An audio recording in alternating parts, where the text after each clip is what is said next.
Selamat siang, salam sehat selalu buat kita semua. Selamat datang kepada seluruh peserta yang akan mengikuti seminar siang ini, serta tentunya kami berterima kasih kepada narasumber yang sudah berkenan meluangkan waktu, berbagi pengalaman dan pengetahuannya.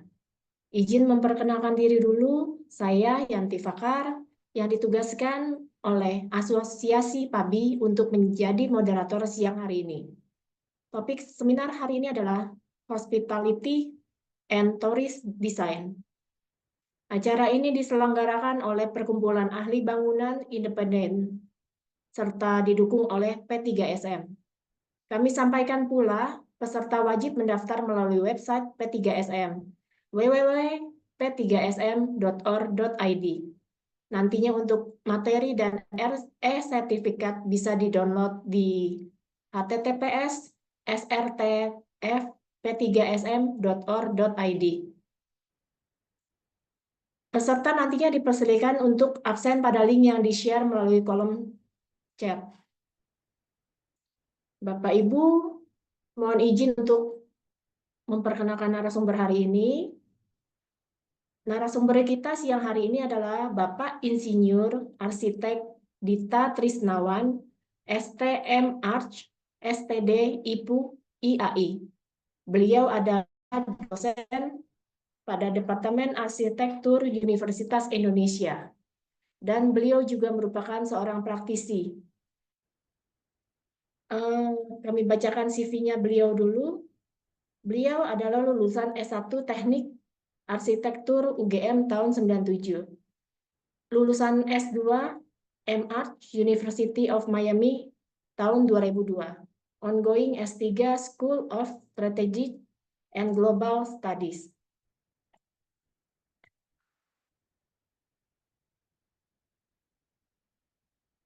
Pekerjaan beliau adalah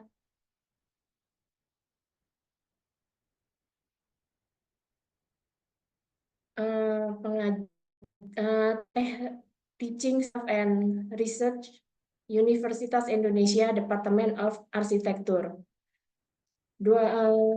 Principal Designer Planner PT Grafika Olah Visitama Design Engineer Indonesia. Principal of DSGN PSN Design. Strategist Office Indonesia. Senior Planner Urban Design Hub Howardton, New York. Penghargaan beliau sangat banyak sekali,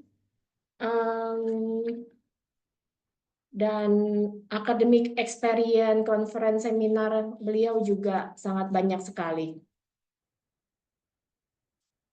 Kami sampaikan kepada semua peserta untuk tanya jawab nanti dilakukan setelah presentasi, atau bisa melalui kolom chat, atau nanti bisa melalui fitur raise hand pada akhir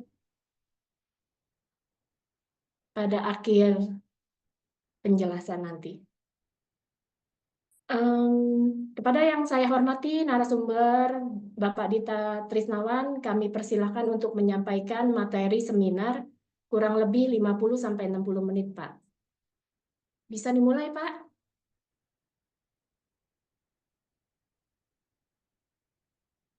Silakan, Pak. Pak Dita? Pak Dita? Halo, sudah dengar Suaranya, suara saya? oh iya, Pak, udah. Silakan, Oke. Pak, dimulai. Ya.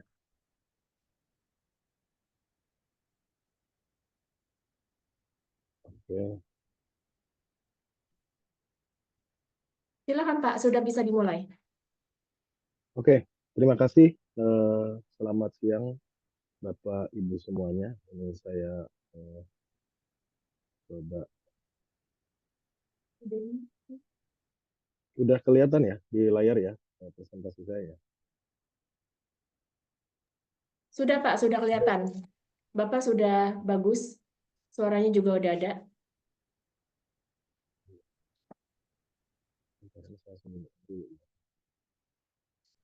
Oke, saya mulai ya. Oke, Silakan, Pak. hari ini merupakan hari yang sangat sejuk kalau menurut saya hari Jumat ini, karena setelah hujan di daerah saya ini juga enak sekali ya udaranya. Dan pada hari ini saya diberi kesempatan untuk men-share mungkin ya beberapa apa namanya. Mohon maaf, Pak, suaranya bisa dikeraskan sedikit? Kurang keras ya. Iya, kurang keras.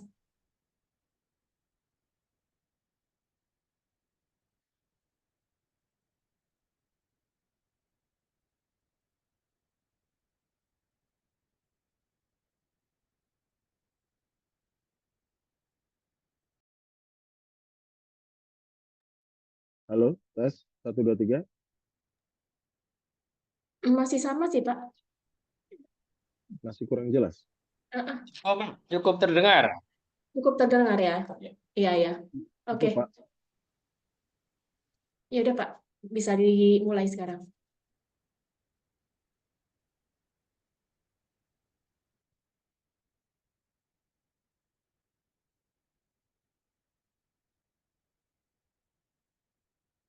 Cukup terdengar ya. Nah, jadi hospitality dan tourism design ini merupakan topik yang mungkin tidak banyak arsitek yang apa namanya melihat ya, atau engineer melihat betapa banyak sebenarnya prospek riset dan juga prospek pekerjaan yang ada di dalamnya.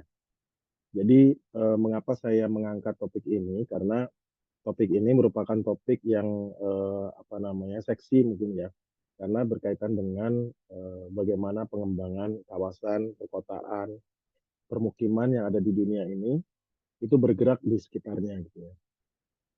Dan berdasarkan pengalaman saya ketika studi kebetulan di luar negeri di Amerika Serikat waktu itu, dan juga berkesempatan untuk bekerja paruh waktu dan juga eh, melakukan apa yang disebut sebagai academic training di Miami dan juga di kota New York. Itu banyak sekali pekerjaan yang berkaitan dengan bidang hospitality dan tourism ini. Hospitality ini yang dimaksud bukan hospital dalam artian rumah sakit, tapi hospitality yang berkaitan dengan keramah-tamahan dalam hal pariwisata.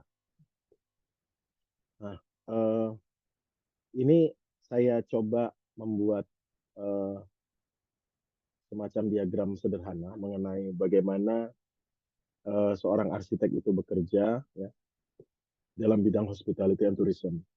Jadi biasanya perusahaan-perusahaan konsultan yang bergerak di bidang konsultasi arsitektur dan juga planning itu diberi tugas oleh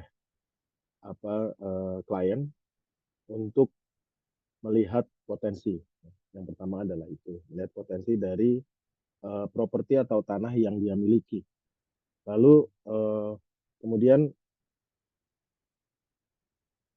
bersama dengan klien, seorang arsitek atau planner ini melihat ide secara visionary apa yang akan dibuat.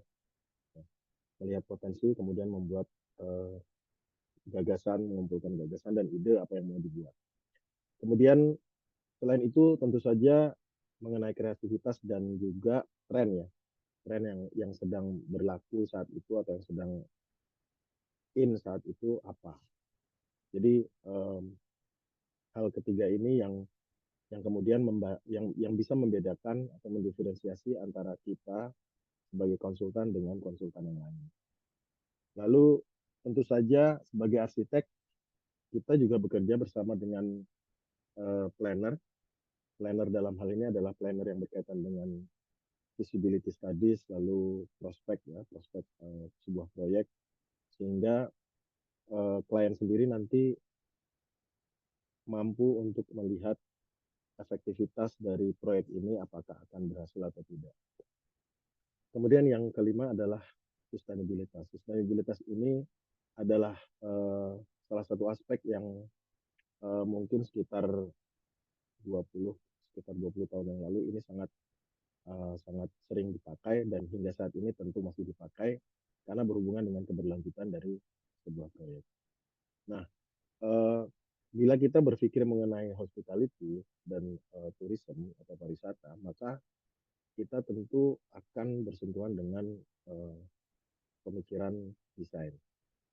design thinking dari bidang bidang hospitality dan tourism ini sangat kuat. Kebetulan saya di di Universitas Indonesia mengajar juga di studio program profesional arsitek dan juga program profesional insinyur. Selain itu juga mengajar di PA5, tapi tahun kemarin saya kebetulan tidak mengajar di situ. Ada klaster atau peminatan di dalam studio PA5, perancangan arsitektur 5, yang merupakan studio terakhir sebelum tugas akhir atau skripsi bagi mahasiswa kita. Salah satu peminatannya adalah hospitality and tourism design, di mana mahasiswa diberi tugas untuk mengerjakan atau mendesain, merancang sebuah fasilitas yang berhubungan dengan pariwisata, bisa hotel, bisa fasilitas lain yang berkaitan dengan itu. Kemudian di situ juga ketika kita bersentuhan dengan bidang hospitality and tourism design, tentu saja kita akan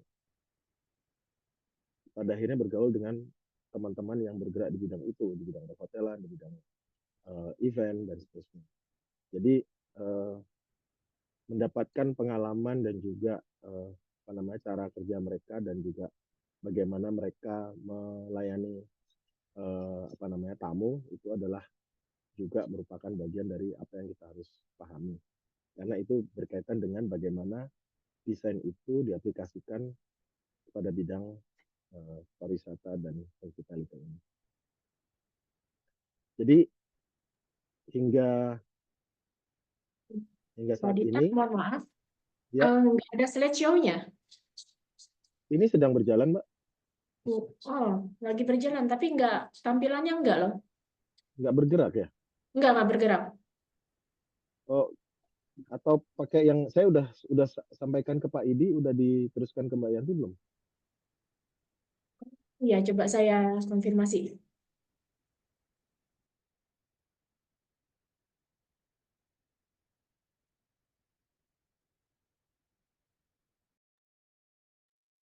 Jalan aja dulu, Pak. Apa-apa, Pak? Sambil ini aja, nggak apa-apa. Lanjutkan aja, Pak, dulu.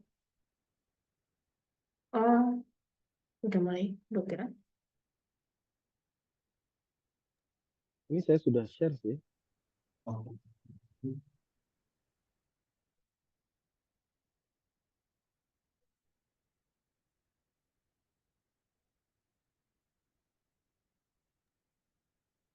Lanjut Ya, aja, Pak. Apa-apa, Pak? Lanjutkan aja. Silakan dilanjut.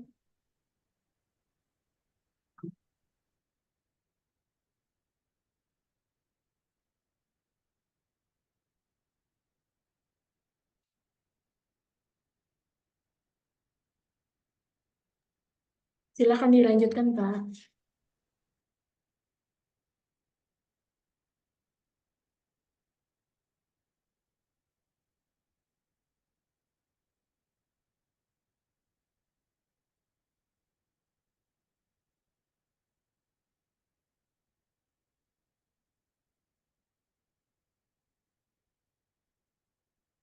ya.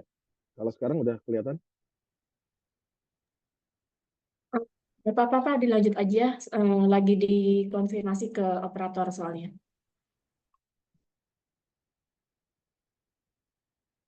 Ya, saya lanjutkan ya.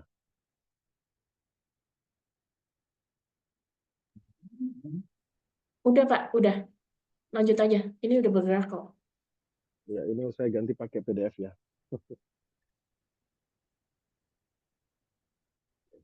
Nah, kembali lagi tadi, jadi inti dari semuanya itu adalah bagaimana kita arsitek ataupun engineer itu membuat sebuah destinasi, jadi menciptakan sebuah destinasi. Dan ini merupakan yang bagian yang paling utama dari kemampuan kita sebagai insinyur atau arsitek untuk mampu menciptakan destinasi itu sebaik mungkin. Kita belajar dari bagaimana sebuah negara bagian di Malaysia itu membuat sebuah perencanaan destinasi wisata, di mana beberapa bagian dari negara di sisi timur Malaysia itu bekerja sama untuk membuat sebuah destinasi wisata yang saling terkait, yang saling terkait. Nah, ini contoh dari master plan ini. Lalu kita juga bisa belajar dari Mandalika. Dari Mandalika kita bisa belajar bagaimana pemerintah Indonesia merencanakan Kuta Mandalika ini sudah sejak lama. Jadi ketika saya masih studi di sedang berpraktik arsitektur ya, melakukan academic training di New York, kebetulan di kantor New York, kami menerima master plan ini, gitu. Master plan Kuta Mandalika. Tapi somehow nggak jadi kita kerjakan karena sesuatu hal saya nggak tahu. Kalau tidak salah itu sempat dikerjakan oleh Imar dari Dubai, yang dari Dubai. Perusahaan itu mencari konsultan dan kebetulan salah satu konsultan yang dulu dibidik adalah konsultan saya yang di New York. Dan kemudian ini merupakan master plan kesekian kali karena dari Bali Tourism Development itu diberikan ke ITDC ya, hak pengelolaannya hingga akhirnya menjadi master plan ini. Master plan yang ada sirkuit formulanya. Jadi belajar dari Mandalika ini merupakan master plan sebelumnya, sebelum ada sirkuit ya. Jadi kalau dilihat di sini sirkuitnya belum ada, tapi yang di sini sudah ada. Jadi ini terjadi perubahan yang cukup signifikan, di mana sirkuit Mandalika ini menjadi salah satu hal penting yang menarik menjadi magnet bagi kawasan tersebut. Kalau yang ini merupakan master plan yang masih ada di Perencana Jaya kalau tidak salah. Nah, kemudian yang berikutnya adalah ini. Jadi ini master plan yang lebih mendetail, ya, yang lebih mendetail di bagian terutama di bagian hospitality, di mana di situ terlihat terdapat treatment dan juga bagaimana hotel-hotel itu diposisikan. Lalu kita juga harus belajar dari Singapura. Bagaimana mereka membuat pelabuhan mereka menjadi sebuah pusat destinasi yang memiliki beragam fasilitas, mulai dari komersial, pertunjukan, museum, dan lain-lain. Kita belajar dari sini. Berdasarkan pengalaman dan juga mungkin pengalaman seringnya kita melakukan studi tour ke sana, ternyata banyak sekali public space yang ada di Singapura itu yang merupakan mirror atau merupakan jiplakan dari public space yang ada di luar negeri. Ya. Salah satunya adalah ada sebuah plaza di daerah Marina, di daerah dekat dengan bekas kantor imigrasi mungkin lebih dekat dengan Patung Singa ya. Lalu ke arah ke bekas kantor imigrasi itu terdapat plaza yang dimana di depannya ada bangunan-bangunan kantor yang mengcopy persis secara skala dan juga secara potongan mungkin itu dengan sebuah taman di kota New York. Mengapa saya bisa bilang begitu? Karena ketika saya bekerja di New York, saya selalu makan siang di plaza tersebut ya, dan di taman tersebut. Mungkin dari rekan-rekan sini yang sudah pernah ke sana mungkin pernah mendengar apa itu Bryant Park. Bryant Park ada di New York City, di sekitar 40 Street dengan Sixth Avenue. Dan di situ skala skala dari taman tersebut sama persis dengan taman yang dibuat di Singapura. Dan kalau kita cermati betul, banyak sekali public space yang ada di Singapura ini yang meniru public space yang ada di luar negeri yang berhasil. Kalau kita membuka buku apa namanya, mengenai Great Street-nya Alan Jacobs, mungkin kita akan langsung mengerti, paham, oh ternyata ini adalah apa namanya, space yang didesain berdasarkan jalan ini. Oh, ini space yang didesain berdasarkan taman ini atau public space ini. Jadi memang Singapura itu merupakan lab, mungkin ya, lab hidup yang mesti dialami oleh setiap mahasiswa arsitektur ya di Indonesia untuk bisa melihat dan mengalami atau merasakan public space secara spasial, secara apa ya, sesuai dengan apa namanya, best practice yang ada di dunia. Lalu kita juga tentu belajar dari Dubai, bagaimana sebuah apa namanya, emirat yang dahulunya merupakan emirat yang mata pencarian utamanya adalah nelayan dan juga pedagang.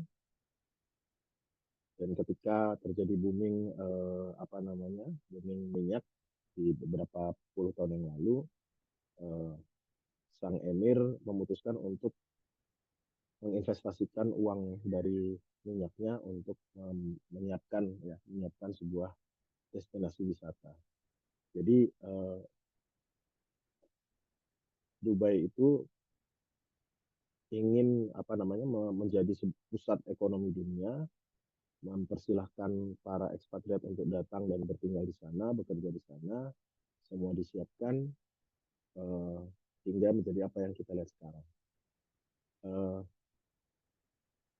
Sama dengan apa yang sedang dilakukan oleh Oman, ya, Oman juga sama, adalah negara minyak juga, dan apa namanya, lahan dan juga tanahnya juga tandus, bahkan lebih berbanyak karang ya, karang-karang, bukit-bukit karang di pesisir yang sekarang sedang didevelop untuk menjadi destinasi wisata semacam Dubai.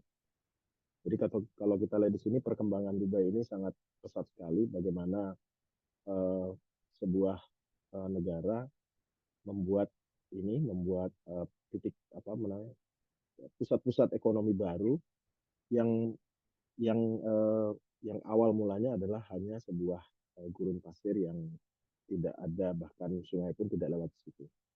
Jadi kalau kita berada di kawasan tengah ya, di mana Burj Dubai itu ada, itu yang gedung tertinggi itu, kita melihat di situ ada air mancur ya, air mancur yang memang didesain, yang dikelilingi oleh mall dan juga bangunan-bangunan komersial lainnya dan juga perkantoran, sehingga apa yang kita lihat danau buatan tersebut adalah justru sebagai view-nya ya, view terbaik dari kawasan tersebut. Lalu Dubai juga menginisiasi apa namanya, reklamasi berbentuk pohon palem ya, yang di sebelah kiri. Itu juga adalah salah satu cara untuk menciptakan sebuah destinasi yang kuat gitu. Lalu gambar-gambar di sebelahnya yang baru itu merupakan daerah sekitar marina, di mana kapal-kapal masuk dan keluar lalu bersandar di dalamnya. Kemudian juga ada museum dan beberapa bangunan-bangunan yang berbentuk sangat menarik dan sangat apa namanya, sangat eksperimental mungkin ya, kalau bisa disebut. Kemudian kita juga belajar dari Cina ya. Belajar dari Cina bagaimana Cina mampu melakukan percepatan pembangunan yang fantastis ya. Bagaimana salah satu kota yaitu Chongqing itu berkembang sangat pesat dalam 30 tahun terakhir. Namun tetap meskipun modernisasi itu berjalan sangat cepat, urban development berjalan sangat cepat, namun tetap ada bangunan-bangunan yang dipertahankan di sisi pesisir ya, atau di sisi waterfront dari kota tersebut. Dan kalau kita melihat ini, Cina ini juga sama ya, sama dengan Singapura tadi, bagaimana mereka belajar dan juga belajar dari best practice atau desain kota-kota dunia. Yang saya ambil contohnya adalah New York, di mana salah satu bagian dari New York ini terlihat sangat mirip dengan yang ada di Chongqing. Ya, bagaimana ada jembatan di situ mengarah ke Pulau Manhattan, ya, dari Brooklyn itu terlihat mirip seperti yang ada di Chongqing. Ini saya bikin perbandingannya. Kemudian setelah kita melihat kota-kota, tentu kita melihat hospitality itu dan pariwisata itu pada fasilitas-fasilitas yang dibangun, bangunan-bangunan yang dibangun seperti hotel, seperti resort, ya, yang sekarang banyak sekali marak. Yang kita mungkin tahu adalah boutique hotel. Nah, boutique hotel ini tentu menjamur karena juga didukung oleh keberadaan sosial media, di mana para netizen, ya, atau selebgram itu merekam dan membuat, ya, konten yang kemudian menjadi bahan bagi khalayak untuk datang dan berkunjung. Jadi bagaimana netizen atau mungkin saya sebut sebagai selebgram yang merekam atau mengemas konten-konten visual dari hotel-hotel ini, lalu juga membuat video, ya, membuat video yang berisi keunggulan mungkin atau kelebihan dari fasilitas-fasilitas ini, yang kemudian menjadi bagian dari marketing dari si pemilik hotel.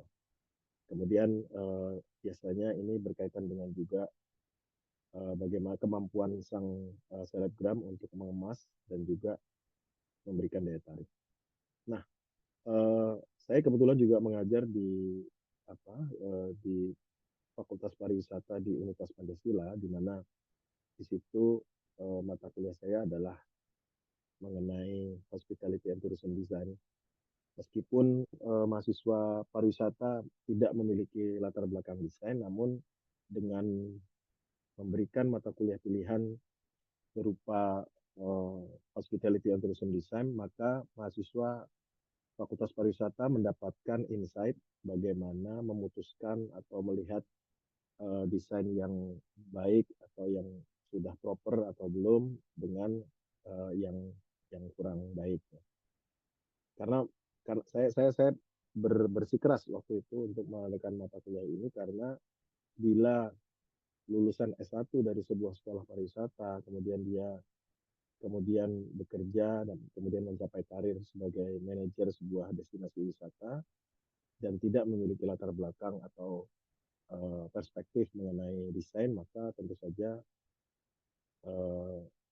fasilitas pariwisata tersebut akan bisa menjadi justru menurun kualitasnya atau lebih baik.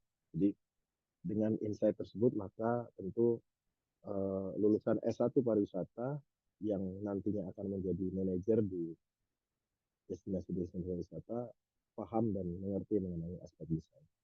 Jadi tugas-tugas yang saya berikan juga merupakan tugas-tugas yang mengkritisi atau melihat perspektif terhadap fasilitas yang berkaitan dengan desain pada bangunan-bangunan hospitality and tourism. Jadi kalau kita melihat boutique hotel, tentu banyak sekali, ya, aspek-aspek yang berbicara.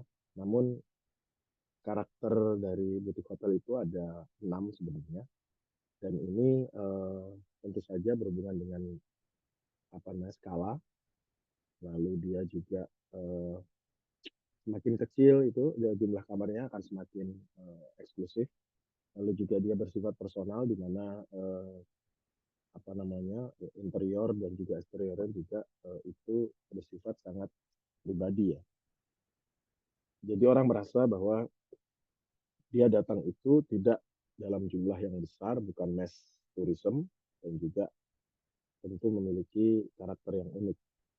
Dan ini semakin ke sini tentu semakin banyak orang yang memilih untuk tinggal di boutique hotel dibandingkan dengan hotel yang besar ya.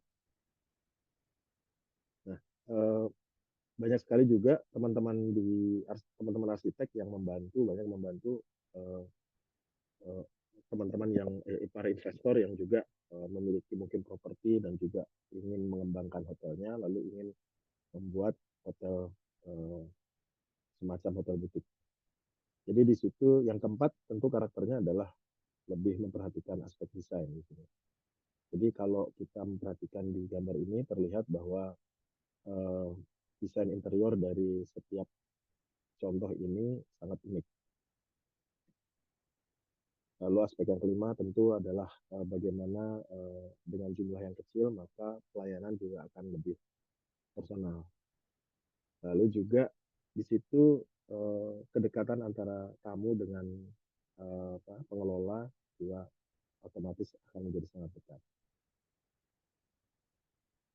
Contoh hotel yang menengah yang saya jadikan contoh di sini tentu saja banyak ya contoh-contoh hotel yang bagus yang mungkin bisa dijadikan referensi. Namun saya melihat bahwa Hotel Gaya Cosmo yang ada di Jogja itu merupakan salah satu hotel yang cukup unik, di mana rate juga tidak terlalu mahal, antara 450 mungkin ya, atau 500-an ya, sampai 700 mungkin untuk yang kamar yang lebih besar.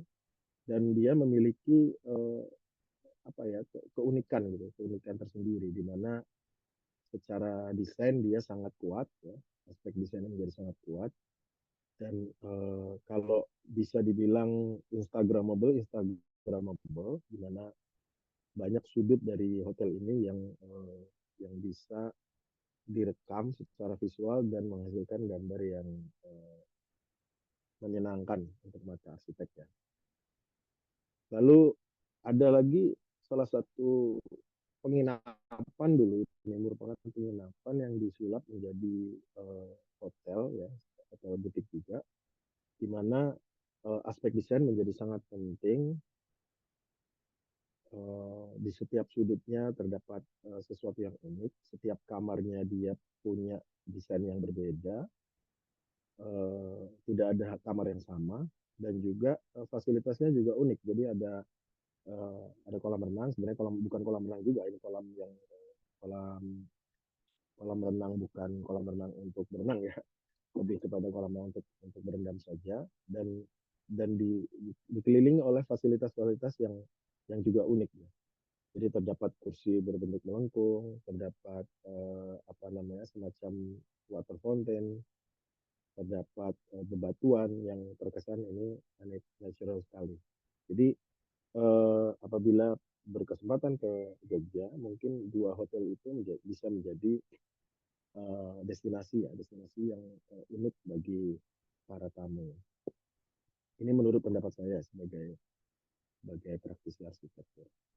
Lalu saya juga ingin menyentuh bagaimana hospitality and tourism design ini menjadi kekuatan untuk marketing. Mungkin teman-teman di sini sudah pada tahu ini Kopinaku merupakan salah satu apa namanya franchise kopi dan resto yang banyak sekali ada di hampir di seluruh kota atau bagian kota. Di Jakarta aja udah berapa puluh. Sedangkan di kota-kota lain semacam di Semarang, di uh, Cirebon juga sudah ada juga di Senayan dan lain sebagainya. Jadi mungkin yang di Bogor juga ya, ini di Kebonjati, ini menjual vista atau view yang sangat luar biasa ke arah gunung dan juga berada di bawah pepohonan.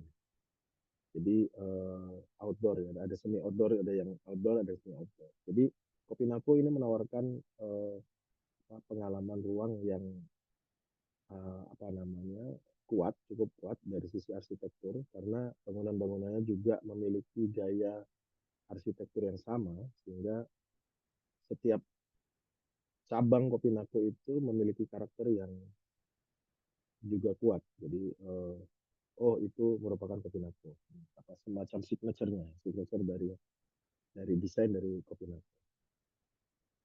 Ini yang tadi yang dari Bogor, ini yang di Cirebon. Jadi Cirebon ini juga termasuk cukup baru, mungkin setahun 2 tahun ini ya. Jadi dan di sini mereka juga mengadopsi arsitektur lokalnya berupa gerbang masuk dari komplek Kopinato ini. Sebenarnya juga tidak besar lokasinya, mungkin sekitar 1.000 meter persegi mungkin ya, luasan dari setiap eh, gerai Kopinato ini. Lalu saya juga mencontohkan satu tempat yang kafe yang kecil sebenarnya. Ini mungkin tanahnya sekitar 600 meter persegi ya, 600 sampai 700 meter persegi, di mana eh, kafe ini menghadap ke Pegunungan Menoreh di Kulon Progo ya. Dan mereka menawarkan kolam kecil yang menghadap ke sawah dan pegunungan tadi. Dan ini cukup menarik untuk dijadikan bahan studi bagaimana hospitality tourism itu bisa dibuat di tempat yang tidak membutuhkan tempat yang besar. Orang datang jauh-jauh ke sini untuk menikmati ini.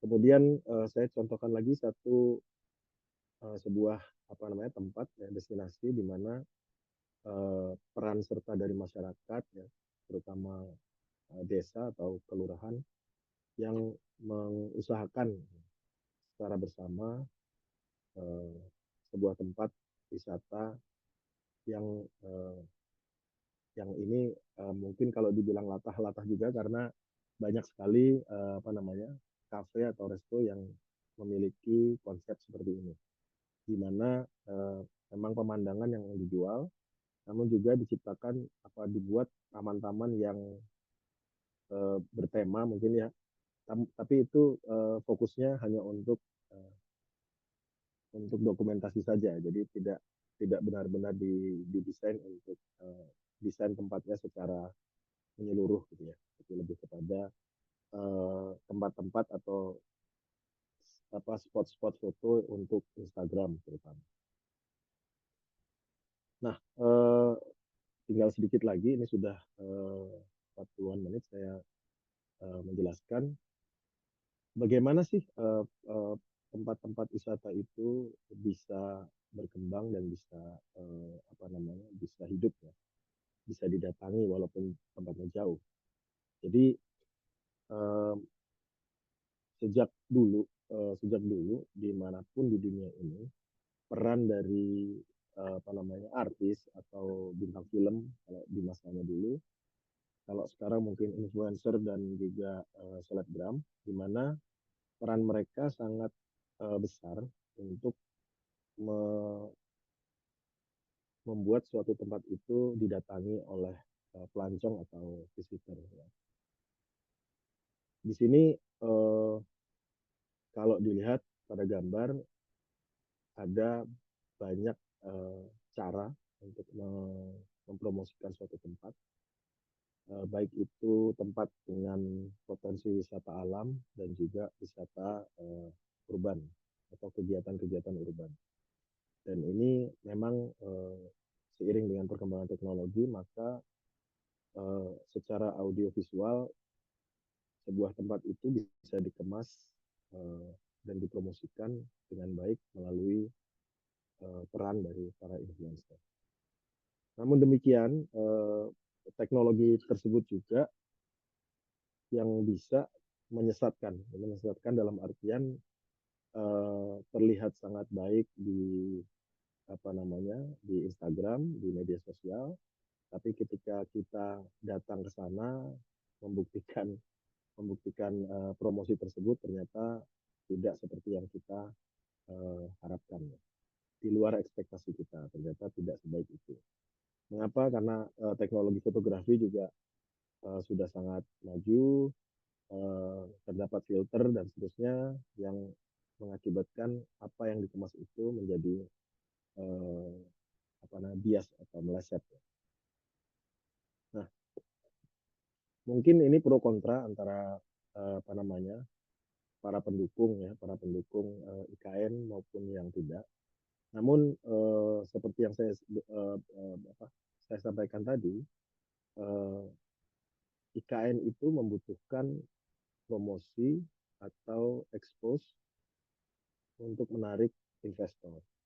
Oleh karenanya, peran para influencer tadi dan juga peran para selebgram ini menjadi sangat penting, di mana info mengenai perkembangan dan juga pembangunan dan juga prospek dari IKN menjadi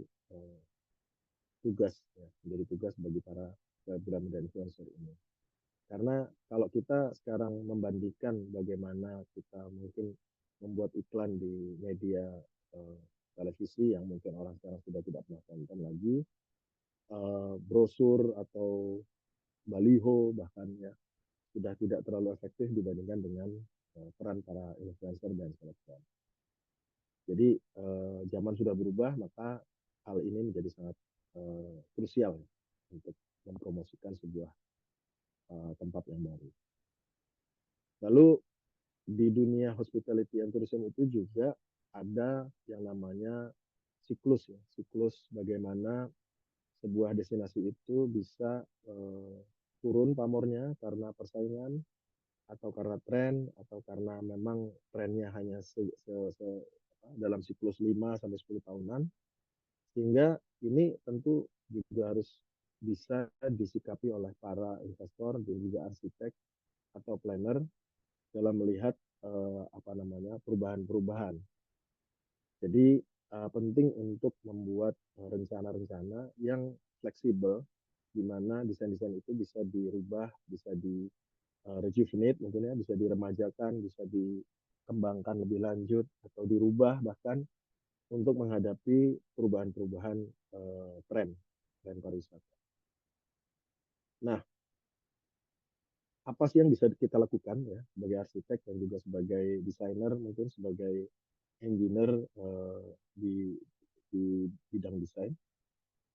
Kita mesti melakukan research ya. Kita melakukan research dan juga research pasar, mungkin juga dibantu oleh teman-teman di bidang pariwisata dan ekonomi, bisnis, melihat opportunity dan juga tren yang terjadi. Jadi kita melihat potensi ya dari sebuah lokasi, kita melihat pemandangannya seperti apa, kita juga melihat ini dari potensi seperti itu ya, kita lihat dua aspek ini dan mungkin ada aspek yang lain yang lebih yang mungkin melengkapi, tapi dua aspek ini menjadi sangat penting ya, yaitu lokasi dan juga pemandangan. Ini dalam hal ini untuk yang potensi alam. Lalu juga ide atau gagasan yang visionary, jadi yang ini out of the box, dia memiliki niche ya, memiliki pasar atau segmen pasar tertentu yang berbeda dengan yang lain. Ini yang di mana banyak sekali hal-hal yang mungkin sudah sangat umum dan tidak tidak spesifik, itu yang membuat kegagalan para investor dalam mengembangkan sebuah destinasi. Lalu kreativitas dan tren ini harus mampu mengadaptasi perubahan-perubahan dan juga mampu berevolusi, berkembang menjadi sebuah bentuk yang berbeda atau lebih baik lagi. Lalu aspek yang keempat itu mengenai Internet of Things. Jadi bagaimana kita sekarang lebih cepat membayar, lebih cepat memesan ya makanan misalnya. Kemudian juga kita mendapatkan informasi mengenai destinasi wisata dan seterusnya itu melalui sosial media dan seterusnya.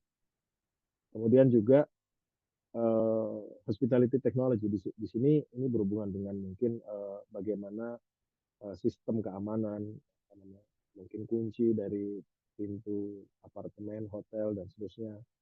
Dan ini mungkin berkaitan dengan teknologi yang mendukung bidang hospitality. Yang kelima, tentu yang ini merupakan hal yang penting di mana keberlanjutan dari sebuah bisnis pariwisata itu tentu juga berkaitan dengan cost dan juga bagaimana sumber daya itu dapat diperoleh dengan mudah, namun juga tidak banyak melibatkan operasional ya, sumber daya manusia. Itu yang kelima. Jadi setelah ini apa? Banyak sekali sebenarnya riset yang bisa kita lakukan. Banyak sekali proyek yang tersedia sebenarnya di Indonesia ini. Dari mungkin Departemen Pariwisata, Kementerian Pariwisata, dari BRIN, dari Kementerian Pendidikan dan Kebudayaan, kemudian juga dari CSR perusahaan-perusahaan, dan ini semua kembali, apalagi yang swasta ya, swasta lebih banyak lagi, di mana pihak swasta ini memiliki banyak sekali properti atau lahan yang masih tidur gitu ya, masih belum dikelola dengan maksimal. Ada juga para investor, mungkin beberapa pengusaha di bidang tambang atau di bidang pengembangan kawasan industri, di mana mereka pun akan tetap membutuhkan zona permukiman dan juga zona komersial atau zona hiburan di dalam perencanaan kawasan mereka. Jadi sangat terbuka ya kesempatan untuk bekerja di bidang desain, arsitektur maupun engineering yang berkaitan dengan 5 hal berikut. Jadi bisa melakukan riset tadi berbasis desain, kemudian juga riset berbasis project dalam hal ini project real ya, yang tadi perencanaan berhubungan dengan kawasan. Lalu juga berkolaborasi dalam mengantisipasi perubahan, beradaptasi, kemudian juga evolve ya, merubah mungkin bisnis plan-nya dan seterusnya. Kemudian yang keempat, guideline untuk berhubungan dengan teknologi dan juga model development dari sebuah kawasan. Dan yang kelima adalah aspek sustainability, di mana aspek sustainability ini berhubungan dengan misalnya penyediaan air minum yang bukan botol ya, jadi memiliki penjernihan air sendiri untuk pembuatan air minum sendiri misalnya, kemudian dibotolkan, jadi tidak membuang sampah plastik dan seterusnya. Pengelolaan sampah juga mungkin ada, kalau yang engineer ini berkaitan dengan green building, di mana green building kita penggunaan energi dikurangi, lalu menggunakan mungkin penerangan alami, lalu penghawaan alami semaksimal mungkin, dan ini merupakan salah satu cara untuk mengurangi penggunaan energi. Jadi kira-kira sampai di situ presentasi saya. Namun sebelum saya nanti menerima pertanyaan dan juga diskusi berkaitan dengan topik ini, saya ingin menyampaikan sesuatu bahwa saya kebetulan merupakan co-founder dari Societal Architects Association. Ini merupakan sebuah perkumpulan baru ya, di mana ini berkaitan dengan kemasyarakatan. Jadi Societal yang dimaksud adalah kemasyarakatan, di mana beberapa teman arsitek ya, yang praktisi maupun yang akademisi ini berkumpul untuk membicarakan, mendiskusikan atau mengerjakan proyek-proyek kemasyarakatan atau sosial yang bersama-sama kita tawarkan kepada teman-teman yang lain yang arsitek untuk bergabung bila tertarik untuk melakukan pengabdian pada masyarakat. Oke, terima kasih Mbak Yanti. Saya akan menerima diskusi, pertanyaan setelah ini. Terima kasih. Ya, makasih Pak Dita atas penjelasannya. Tapi ada beberapa sih peserta seminar ini yang bilang suaranya kok kecil sekali ya, padahal di tempat saya suaranya normal. Iya. Iya. Aduh, tapi terlihat ya tadi presentasinya terlihat ya. Yang penting itu dulu. Terlihat. Oke. Ya. ada beberapa sih yang bilang, mungkin ada sekitar 5 orang atau 6 orang gitu. Para peserta seminar hari ini yang mau bertanya bisa dengan fitur raise hand, silakan.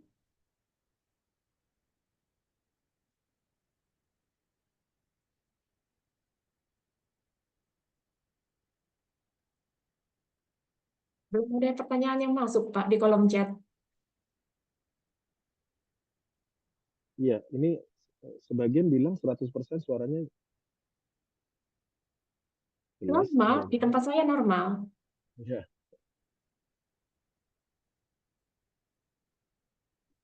Padahal topik hari ini cukup menarik loh. Tapi kok, iya. tapi kok tidak ada yang mau bertanya ya? Ini volumenya kecil, hampir tidak terdengar. Enggak, normal di tempat saya. Oh iya. Heeh. Oh, Ditunggu dulu ya Pak ya, siapa tahu ada yang mau bertanya. Peserta seminarnya nggak ingin bertanya kah? Yang nggak jelas coba tolong ditanyakan peserta.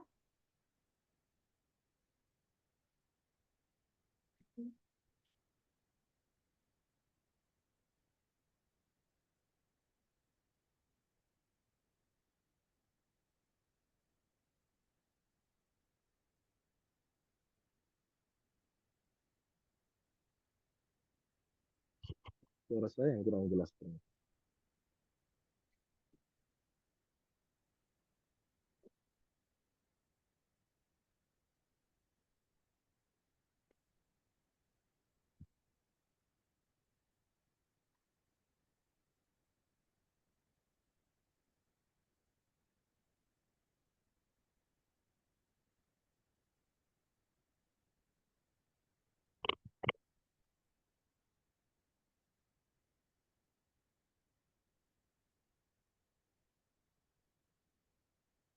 Bapak Heriadi Pontianak, ada yang mau dipertanyakan?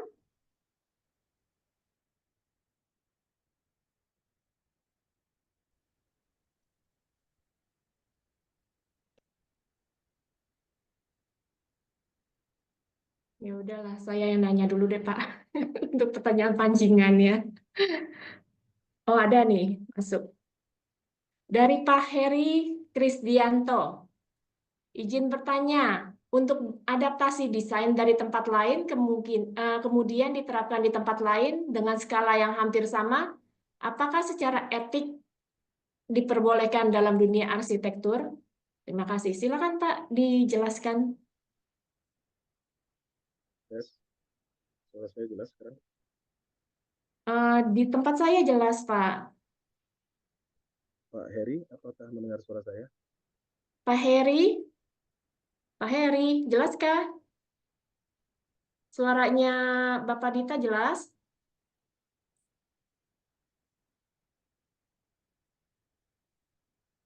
Halo Pak Heri. Silakan Pak, coba dijelaskan aja.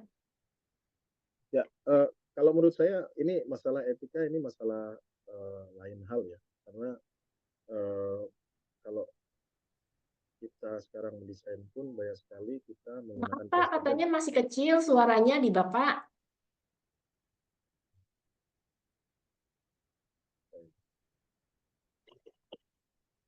Saya sudah ganti handset. Bentar, sebentar. Iya,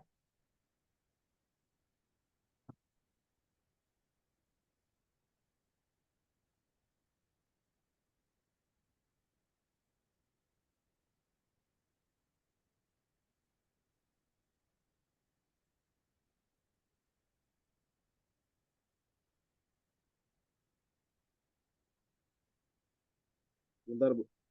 iya.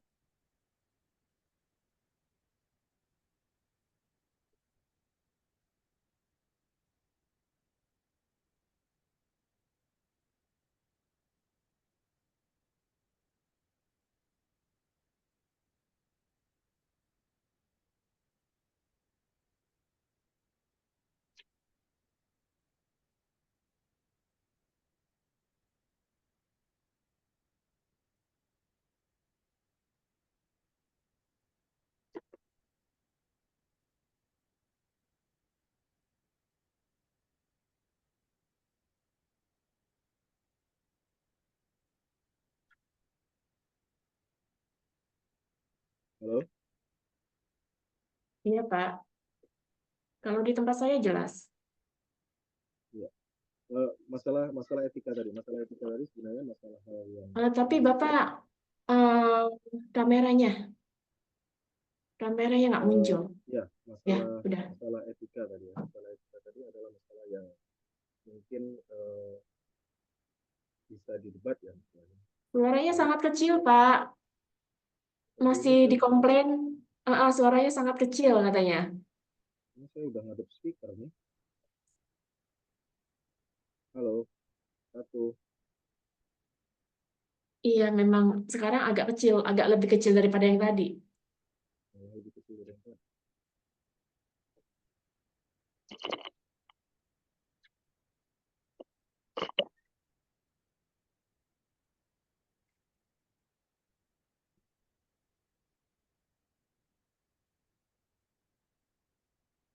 Kalau sekarang gimana?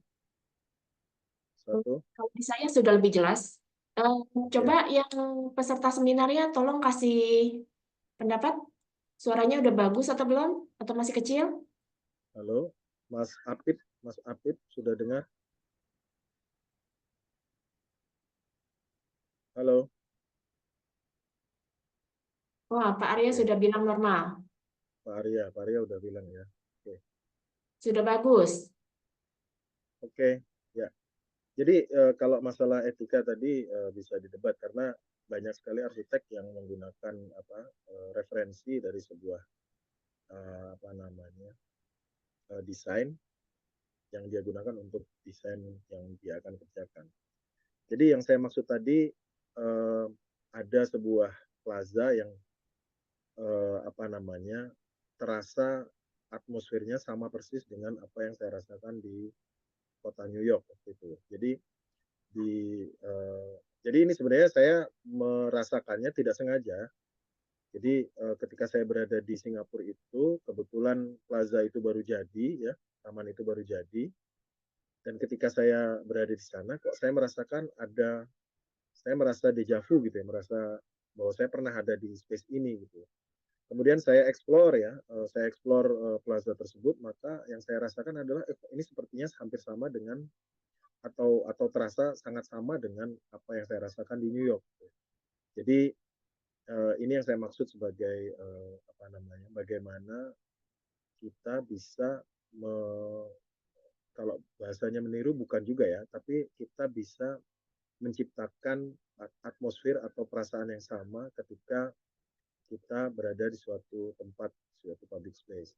Dan ruang publik ini kan sebenarnya merupakan ruang publik yang direkam oleh para periset arsitektur yang kemudian menjadi buku, kemudian dijadikan referensi bagi para arsitek. Dan ini yang saya maksud sebagai bagaimana Singapura itu bisa menciptakan ulang ya, mungkin menciptakan ulang sebuah tempat, sebuah space yang atmosfernya sama dengan apa yang kita rasakan di tempat yang lain itu. Tentu saja kalau dibilang sama juga tidak sama persis, tapi apa namanya potongannya yang saya bilang tadi sama adalah ketinggian, lalu ada tangga ya, ada water fountain yang juga sedikit berbeda dengan apa yang ada di New York, dan juga bangunan-bangunannya di sekitarnya tentu saja tidak sama ya, tidak sama. Walaupun secara skala, secara potongan jalan, trotoar dan seterusnya bisa jadi sama, tapi atmosfer yang saya rasakan itu adalah sama. Saya merasakan saya sepertinya pernah berada di space seperti ini, kurang lebih begitu. Lalu yang satunya lagi tadi adalah saya membandingkan antara kota Chongqing dengan Manhattan ya, di mana dari sudut sisi Brooklyn menuju ke Manhattan itu terdapat jembatan Brooklyn. Nah, yang di Chongqing juga terdapat jembatan. Dari sudut itu terasa sama itu tidak persis sama, tapi bisa dibandingkan bahwa dia merupakan terinspirasi dari sudut yang mungkin sama. Kurang lebih begitu, Pak. Tadi Pak siapa ya? Pak Heri ya. Terima kasih Pak Heri. Apakah sudah cukup Pak Heri? Gimana? Pak Heri, gimana? Puas dengan jawabannya?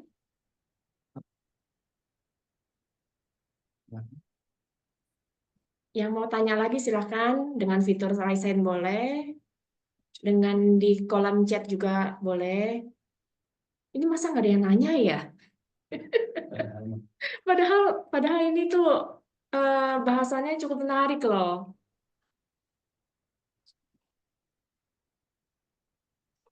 Coba Makasih saya lihat Pak dulu. penjelasannya untuk Pak Heri tadi.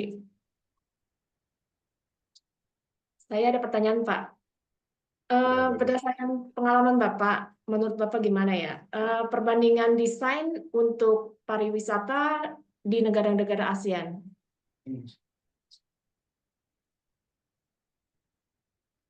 Ya, di negara ASEAN ya. Mm-mm. Saya belum semua negara ASEAN ini saya datengin. Ya, sepengetahuan Bapak aja, pengalaman Bapak kan selama ini kan Bapak udah apa eh, melihat gitu loh. Ya, ya, ya, ya.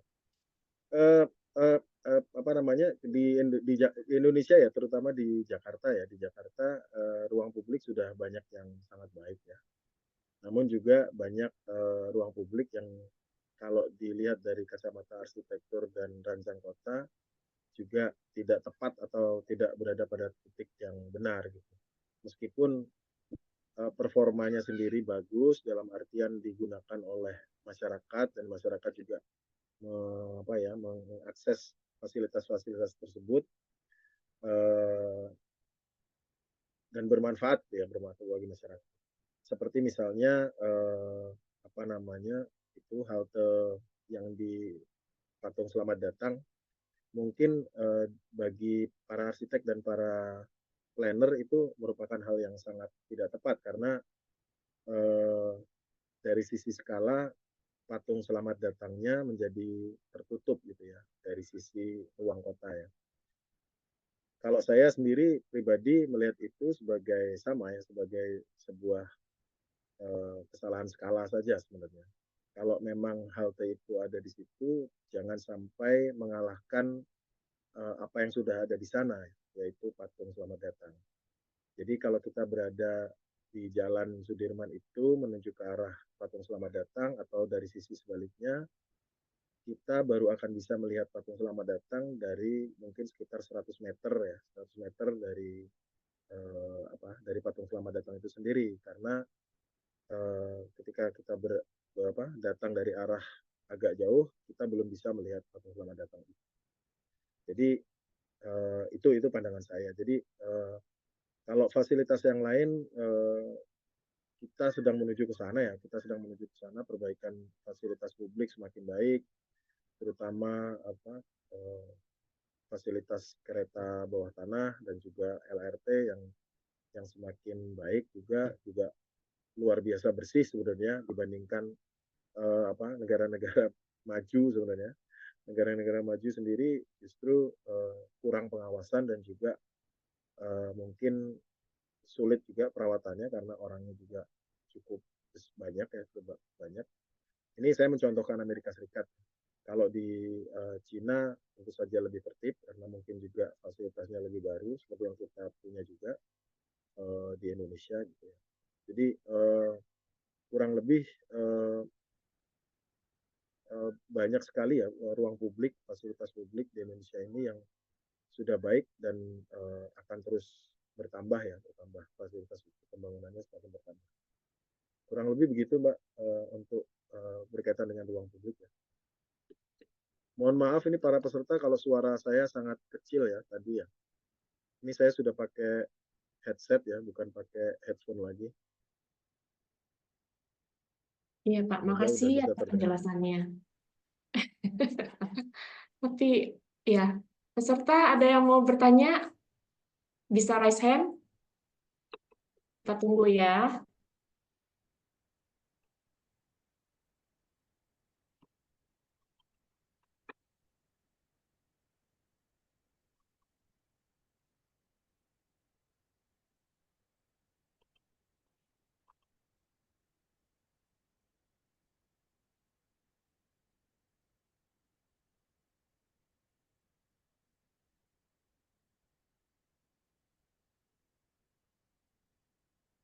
Pak Jeffrey, mana piring? Ingin bertanya? Pak Jeffrey?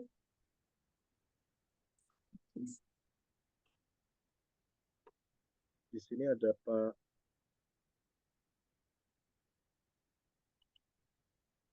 Siapa Pak? Di saya belum ada.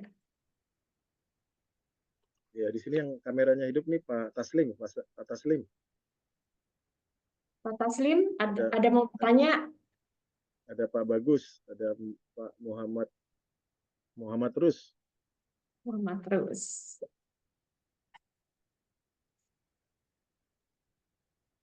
Ini para pesertanya udah expert nih, nggak ada yang mau bertanya.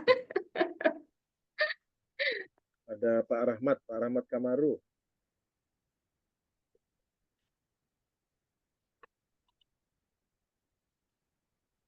Mumpung narasumbernya ada, yang mau ditanyakan, silahkan.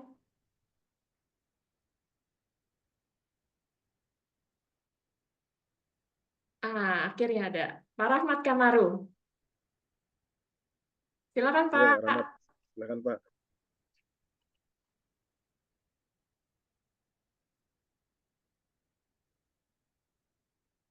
Belum Operator, terdengar Pak. tolong. Mic-nya Pak. Oke. Udah. Ya, mic-nya operator, tolong itu masih mute.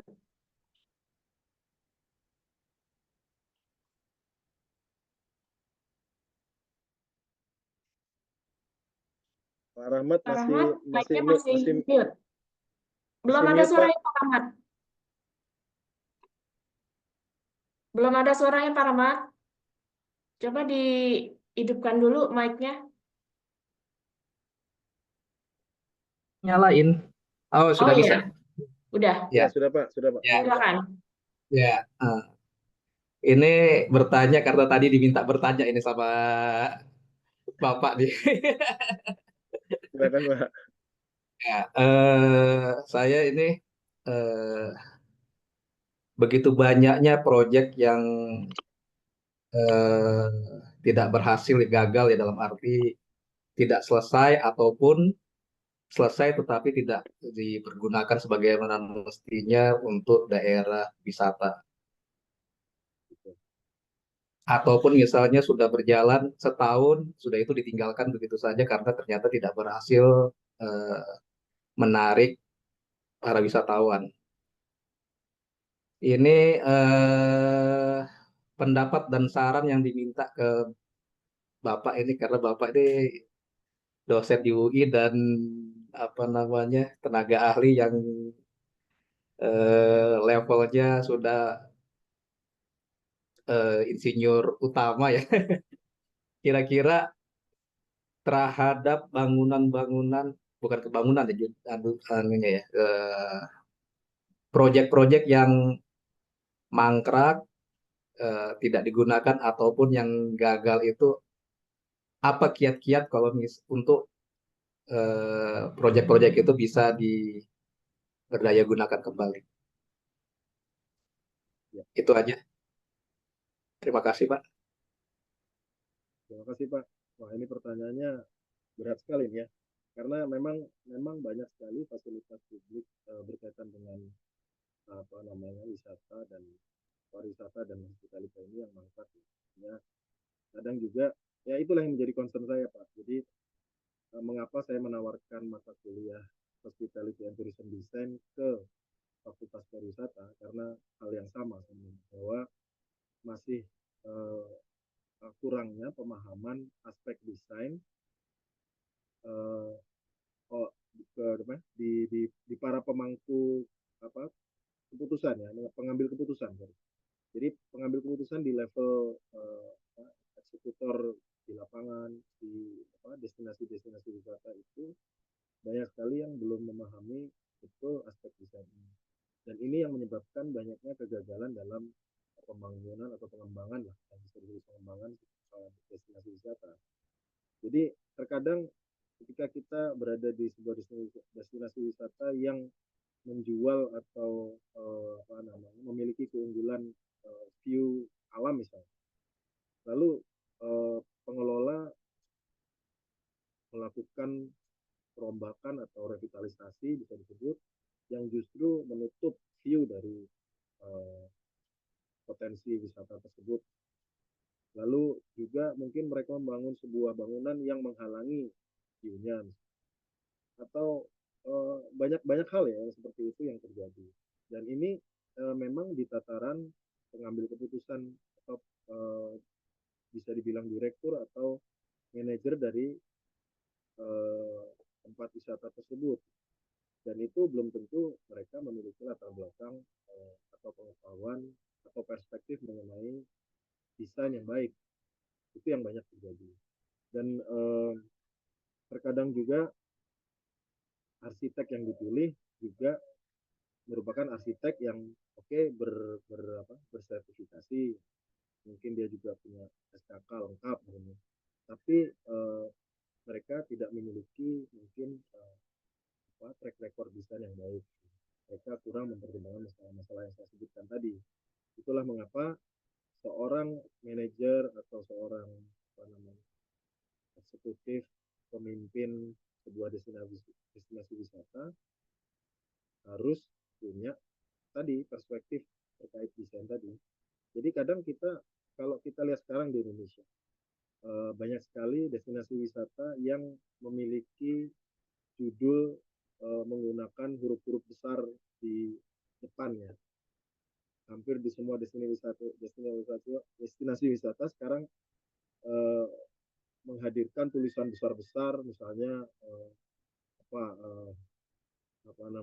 nama-nama daerah wisata tersebut huruf besar-besar. Tapi posisi atau meletakkan huruf tersebut justru menghalangi bangunannya gitu, atau view-nya, atau justru itu yang jadi destinasi wisata gitu. Jadi ini hal yang menurut saya kurang pas. Mungkin di luar negeri sana yang saya pernah lihat itu yang Amsterdam. Di Amsterdam itu ada I Love Amsterdam atau I Amsterdam. Itu mungkin awal dari semua huruf-huruf besar yang hadir di destinasi-destinasi wisata di Indonesia. Di kota manapun, ketika kita masuk ke sebuah alun-alun misalnya, disebut situ ada huruf besar alun-alun apa, alun-alun kota Bandung misalnya, itu semua tertulis di muka dari plazanya. Padahal sebenarnya perletakan huruf-huruf tersebut tidak harus ada di situ. Justru orang ingin berfoto dengan bangunannya misalnya, dengan plazanya, dengan masjidnya mungkin di alun-alun Bandung, bukan dengan tulisan itu gitu. Tapi peran serta dari saya nggak tahu para arsitek atau planner yang salah, atau para kontraktor atau para developer yang menghadirkan tulisan-tulisan itu. Ini menjadi suatu hal yang latah mungkin disebut, yang dihadirkan hampir di semua plaza ataupun taman-taman di seluruh Indonesia. Dan seharusnya Kementerian PUPR atau kementerian terkait ya, yang berhubungan dengan pertamanan dan lain-lain itu seharusnya melihat ini sebagai sebuah hal yang menjadi concern gitu.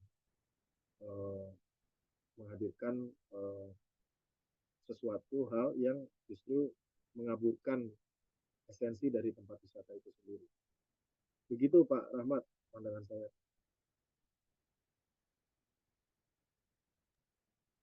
Terima kasih penjelasannya Pak. Tadi yang tanya siapa? Pak Rahmat Kamar. Pak Rahmat, udah jelas semua? Masih di mute Pak. Kak, itu mic-nya mesti dihidupin lagi Pak. Pak Rahmat, mic-nya mati, mesti dihidupin lagi. Oh ya, ya cukup Udah, saya silakan. memang banyak aspek ya. Jadi saya sependapat dengan apa yang dikatakan Bapak bahwa memang harus arsitek yang punya pengalaman di bidang pengembangan kawasan dan wisata itu. Saya sepakat dengan apa kata pendapat narasumber. Terima kasih. Ini ada pertanyaan Pak dari Pak Taslim. Bagaimana menentukan warna pada skulptur di ruang terbuka sehingga terkesan monumental? Tolong dijelaskan, Pak. Warna apa itu? Menentukan warna pada skulptur di ruang terbuka sehingga terkesan monumental. Kultur. Sculpture, sculpture, Oh, sculpture. sculpture. Sculpture ya. Maaf, ini saya kok layar saya kok gini ya? Suaranya hilang, Papa. Halo? Ini saya udah Iya, deketan ya. iya udah.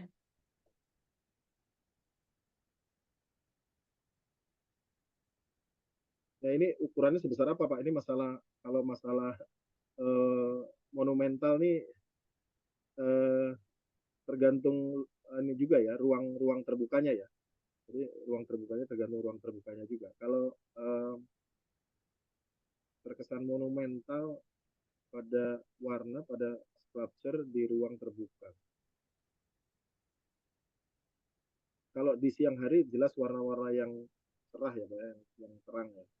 Yang maksud saya yang warna, dan ini sebenarnya kita harus bisa melihatnya dari skala yang lebih luas. Jadi tergantung posisi kita sebagai apa namanya pengunjung itu berada di mana.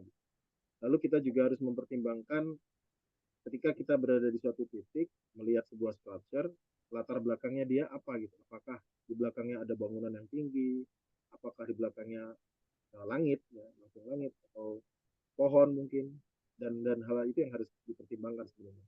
Jadi kalau menentukan warna dalam hal ini kita harus melakukan simulasi, Pak. Harus melakukan simulasi ada apa di belakang sana dan pada posisi apa kita berada. Gitu. Jadi kesan monumental itu kan bisa didapat ketika skulptur itu agak ditinggikan lebih besar dari 100%. Misalnya ukuran 100%, kayak seperti ini Pak contohnya.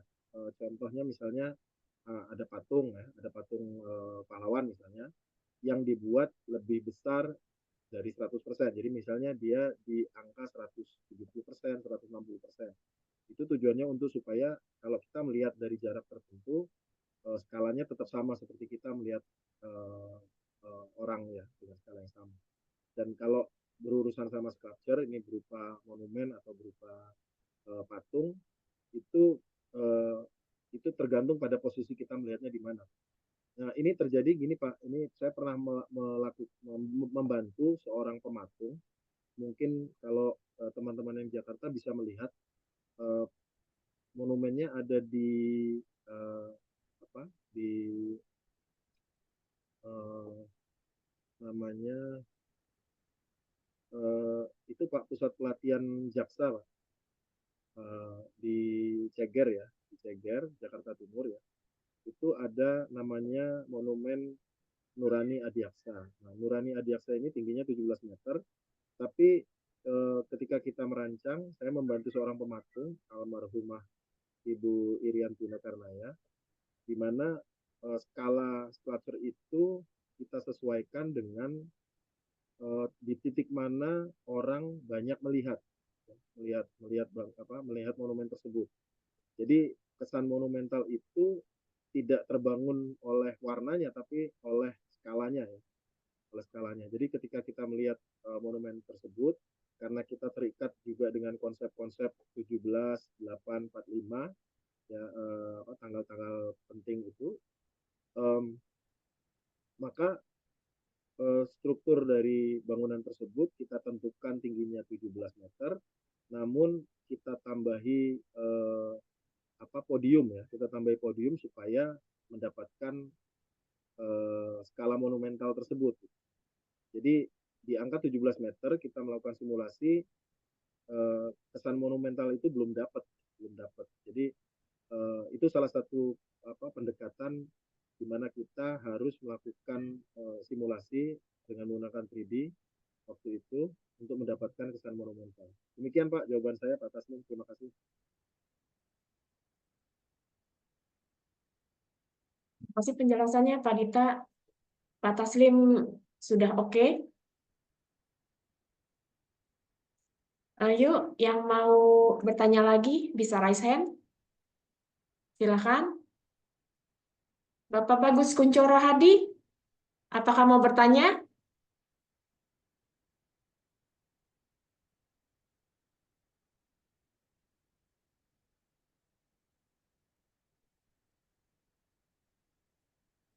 Pak Bambang Suprianto, Di sini ada silakan Mas bertanya. Mau bertanya?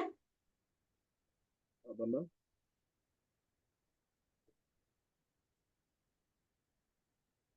Bisa Silakan Pak Bambang. bisa di raise hand, Di unmute dulu Pak Pak. Bambang. Pak Sarmulia Sinaga, apakah mau bertanya?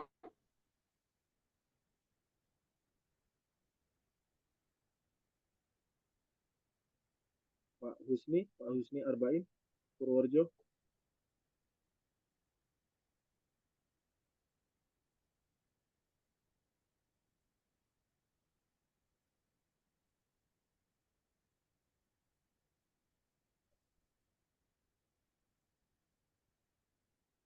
Nggak ada yang mau bertanya.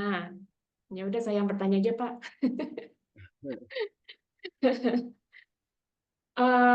Saya mau bertanya, Pak. Bagaimana dengan cagar budaya? Apa memungkinkan untuk disempurnakan desainnya untuk pariwisata atau di sekitarnya dibangun sesuatu kah atau apa untuk Ya, ya. Tadi saya untuk tadi saya supaya pariwisata di Indonesia itu lebih lebih ya, ya Mbak Yanti. Eh, Tadi saya kan ya, mencontohkan yang di Singapura. Ada bangunan bekas kantor imigrasi ya, di mana orang dulu datang ke Singapura, Oh, kemudian kayak gitu. pas paspornya dicap itu di kantor imigrasi tersebut. Nah, gedung itu sekarang dirubah fungsinya menjadi restoran dan juga kafe ya. Dan dia berada di nempel dengan kawasan Marina Bay Sands itu. Dan itu salah satu apa namanya salah satu kafe atau restoran yang keren banget karena bangunannya bangunan kolonial Inggris ya, dan detailnya juga luar biasa, detail di dalamnya juga. Dan ini cagar budaya yang dialihfungsikan menjadi kafe dan juga restoran. Itu salah satu contoh yang baik.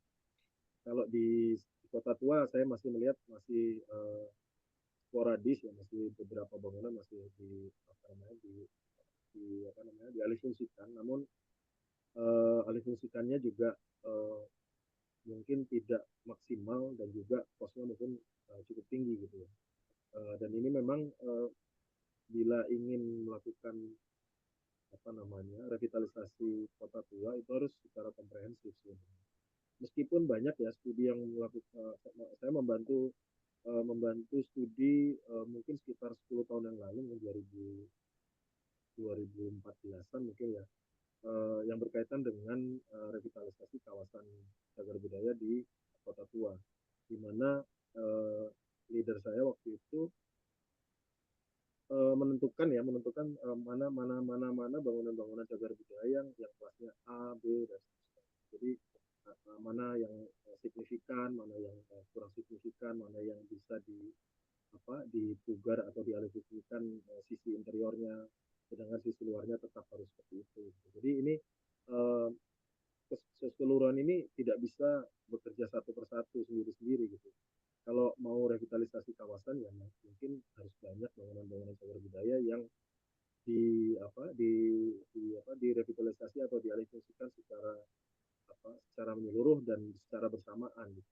Dan itu juga harus dibikin konsepnya, titik-titiknya harus dibikin konsepnya sehingga ketika ketika semuanya bekerja sesuai dengan harapan revitalisasi tersebut, eh, kita bisa me, apa ya me, secara menyeluruh gitu, setelah menyeluruh itu bekerja gitu. Kalau kita secara sporadis saja memberesi sebuah bangunan, dia nggak akan bekerja secara menyeluruh. Dia akan lama-lama akan pelan-pelan akan mati. Kurang lebih begitu.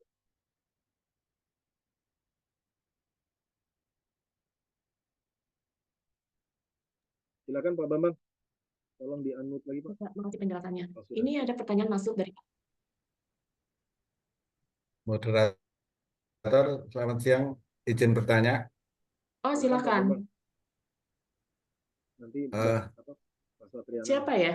Pak Bambang, tapi nggak ada Bambang respon. Supriyanto, Ya, Bu. Pak Bambang masuk. Ya, terima kasih. Pak Bambang, ya silakan. Selamat Ya. sore, Pak Dita. Ya, Jadi Pak. kebetulan ini sangat relevan apa yang sedang saya kerjakan. Saya lagi ngerjakan rumah sakit ibu dan anak luasnya sekitar 3.000. Nah, setelah tahap pertama yang sekitar 1.000 itu jadi, itu ternyata di situ ada kebutuhan ruang untuk penunggu ya, penunggu karena itu rumah sakit ibu dan anak dan dia rumah sakit itu ramai sekali, rumah sakit tipe C ya. Dan dia yang kedua saya bikin rumah tahap 2 itu bikin laboratorium bayi tabung. Jadi di situ ramai sekali. Jadi butuh tempat untuk akhirnya ada usulan dari owner itu untuk bikin kafe di atas deh, di rooftop itu dibikin kafe karena kebetulan view-nya bagus, Gunung Sumbing ya, dan sangat bagus sekali.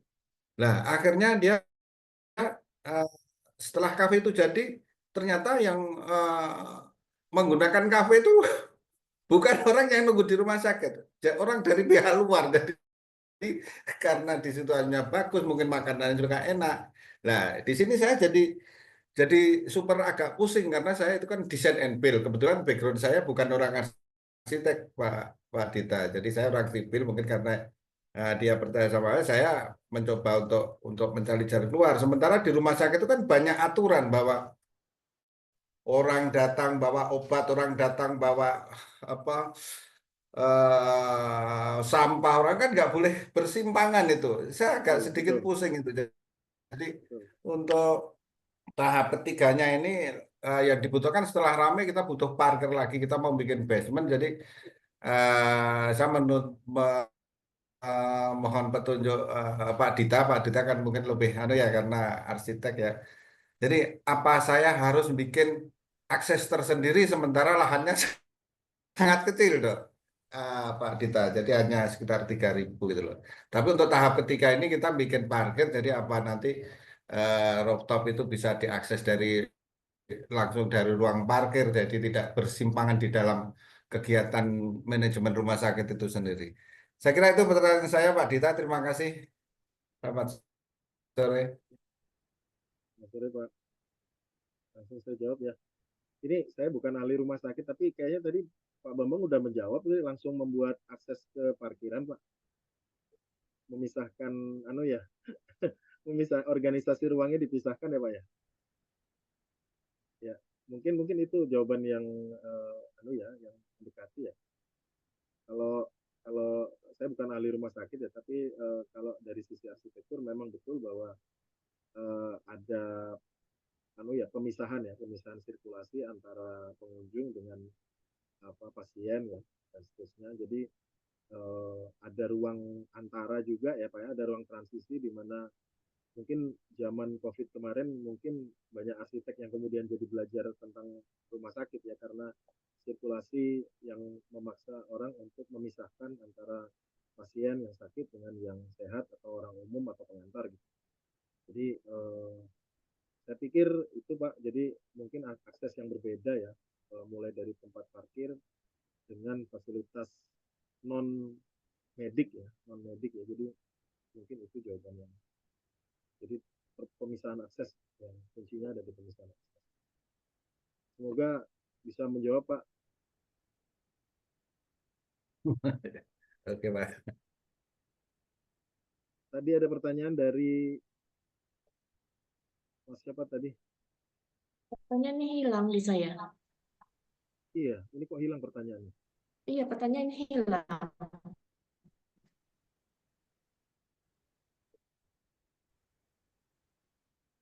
Silakan ada pertanyaan lain? Mungkin dari Pak Bagus Kuncoro Hadi. Yang layak screen-nya hidup. Silakan yang mau bertanya bisa raise hand, bisa di kolom chat. Tadi yang ketik pertanyaan di kolom chat bisa Mungkin bisa bertanya langsung.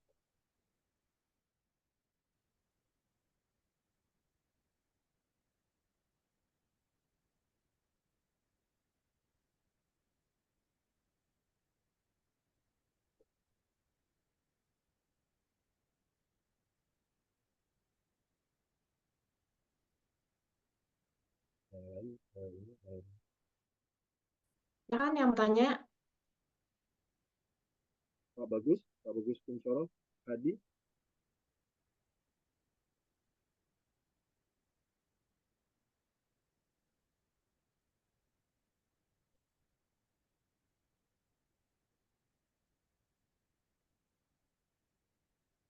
Pak Jeffrey, Pak Pak Jeffrey, Don, Charles, mau bertanya? pertanyaannya kok hilang.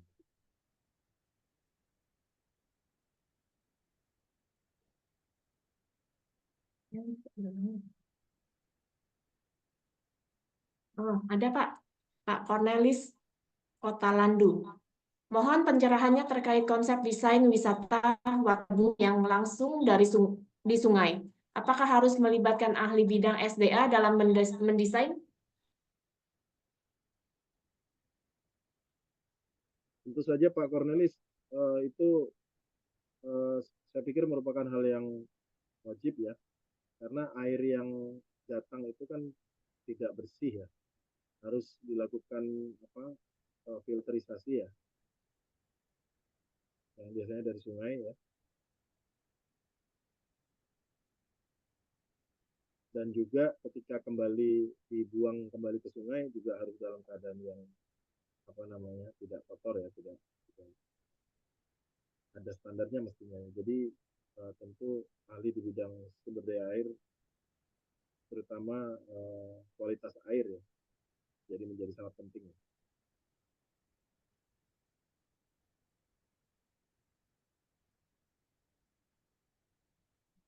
Nanti penjelasannya, Pak. Masih ada yang mau bertanya?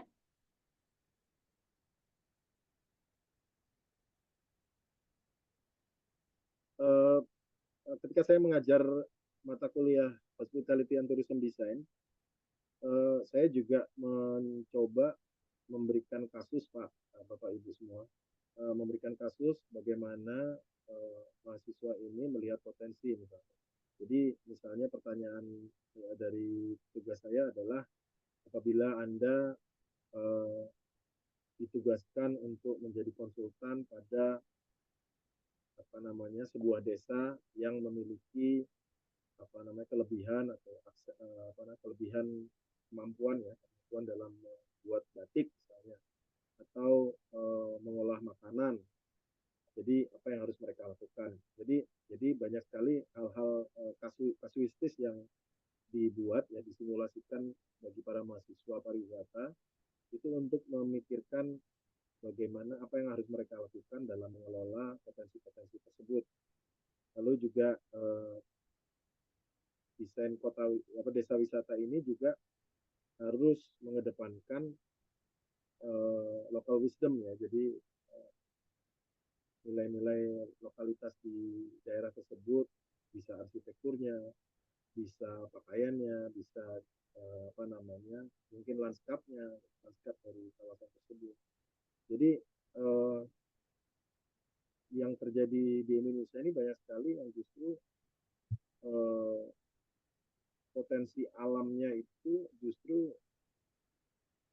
dengan dalih pengembangan pariwisata justru malah nilainya berkurang. Jadi memang kalau dari sisi keuangan, arsitek itu atau arsitek atau planner selalu melihat potensi wisata itu secara visual juga gitu ya. Jadi secara keuangan dirasakan, tapi secara visual juga harus bisa dikemas sehingga terekam dengan baik di dalam otak pengunjung gitu ya. Jadi seperti yang tadi saya sampaikan kepada Pak Taslim berkaitan dengan monumen tadi misalnya. Jadi ada sudut kalau kita berfoto mungkin di dalam kamera, di lensa kamera kita melihat monumen dengan latar belakangnya. Tapi kalau kita berdiri terlalu dekat dengan monumen tersebut, maka yang terekam di dalam otak kita juga, oh ini terlalu dekat nih. Kita harus berdiri pada titik tertentu. Kita juga bisa merasakan monumentalitasnya. Kalau untuk vista ke pemandangan gunung, pemandangan sawah, misalnya pemandangan sungai, kita juga harus berada pada titik yang tertentu gitu. Berbeda dengan apa kita berada pada titik untuk merasakan atau menyentuh air atau pohon atau apa yang kita bisa sentuh, itu lain cerita ya. Itu kita harus berada dekat. Tapi kalau secara visual dan itu kita merekam ke apa yang kita lihat, dan itu kemudian akan kita bawa kembali ke rumah, kembali ke kampung halaman kita gitu ya, melihat sebuah pemandangan itu harus terekam dengan baik. Jadi bagi arsitek menentukan titik di mana kita sebaiknya berfoto untuk mendapatkan latar monumen atau bangunan atau pemandangan di belakang kita, tentu ini harus dipikirkan gitu. Jadi secara keruangan, secara spasial, arsitek itu sangat concern terhadap hal-hal demikian. Kira-kira begitu. Dan itu yang saya ingin tularkan di teman-teman di pariwisata. Jadi mereka bukan arsitek ya, bukan arsitek, mereka bukan desainer, tapi mereka mahasiswa pariwisata yang bakal menjadi manajer-manajer di destinasi-destinasi pariwisata tersebut. Kurang lebih gitu. Ini Pak, penjelasannya oke. Masih ada yang mau bertanya atau kita akhiri aja? Kira udah cukup ini Pak. Terakhir tadi Pak Cornelis ya sudah Pak. Ya. Iya, Terima kasih Pak Cornelis. iya, terima kasih. Ya udah Pak, Dita, Ya. kita Maksamnya closing sudah aja. ini semuanya. Udah nggak ada Mungkin pertanyaan gitu. lagi yang masuk.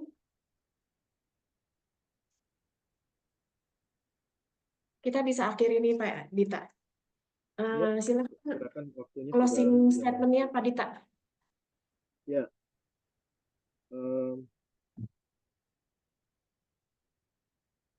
Oke, saya ingin menutup seminar online hari ini dengan memberikan apa namanya pesan ya mungkin atau apa namanya pesan bagi teman-teman semua yang apa namanya, mungkin Suaranya latar agak kecil belakang Pak. pesan untuk teman-teman yang mungkin memiliki latar belakang keilmuan yang berbeda dengan kami ya, sebagai arsitek. Jadi mohon apabila teman-teman ada yang kemungkinan berhadapan dengan apa namanya kasus-kasus berkaitan dengan desain dalam aspek pariwisata, mohon agar mengkonsultasikannya kepada teman-teman arsitek atau desain yang kompeten sehingga dan juga apa namanya mampu untuk mencegah ya, terjadinya apa namanya pengembangan atau revitalisasi yang salah gitu, yang tidak tepat gitu, tepatnya begitu. Dan bagi para penentu kebijakan ya eksekutif berkaitan dengan pariwisata, mohon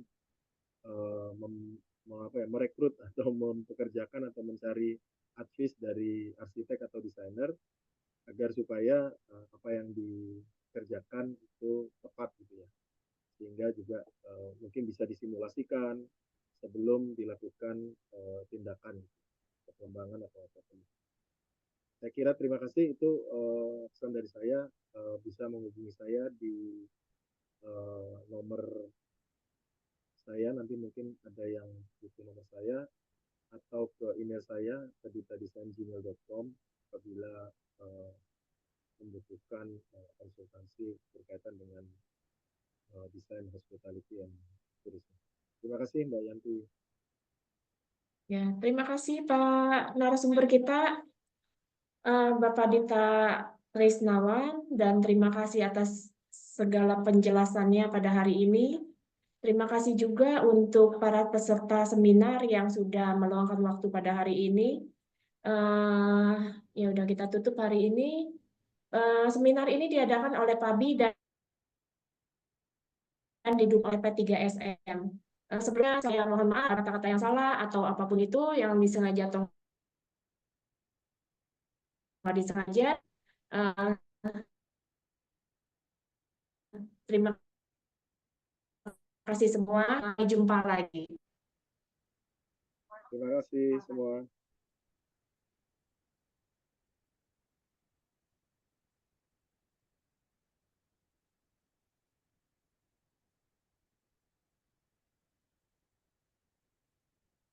Izin live ya, Mbak Yanti. Iya, iya Pak.